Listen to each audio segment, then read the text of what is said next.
When I get an idea for a book, the first thing I do is I get a piece of copy paper and I start just sketching. Usually it's Benny and Penny in different situations that pertain to the story.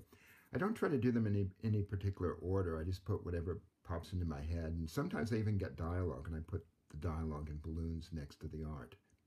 During this phase, when ideas are bubbling forth, I find I need to take a lot of breaks. So I go for walks, I'll make myself a cup of tea and just not think about anything.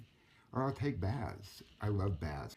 But eventually I have enough sequences and ideas that I'm ready to write the story. And how I do this is the first step is I create what I call a storyboard. So it's not really a book, it's more like a comic strip. The drawings are very rough and I can move them around and change them as things develop. When the storyboard's done, the next thing I do is I send it to my editor, and she makes suggestions, and we go back and forth and refine the text. A book dummy is a loose version of how the completed book will look. This is the point where I decide how many panels I'm going to need per page, what the pacing of the story is like. The art is still loose, but I'm getting closer, and the story is taking shape. Now that the dummy is done, it's time to work on the final art, which is a lot of fun. It's a lot of work, but it's also a lot of fun because I get to use my color and kind of go wild with it. I get to put in a lot of details that bring the book to life, that sort of emerges in its final form.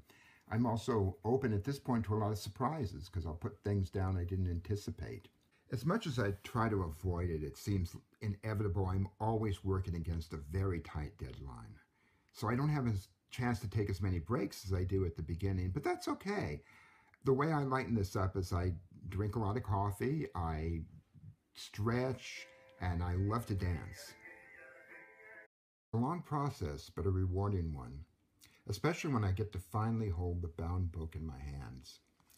However, the truly rewarding part doesn't come till about 6 months later when I go around to schools or libraries or bookstores and I get to meet my audience. I get to meet the kids who have actually read my books. And their enthusiasm is so infectious and they're so funny and cute that it really inspires me to do more. And it's really the reason why I do this in the first place.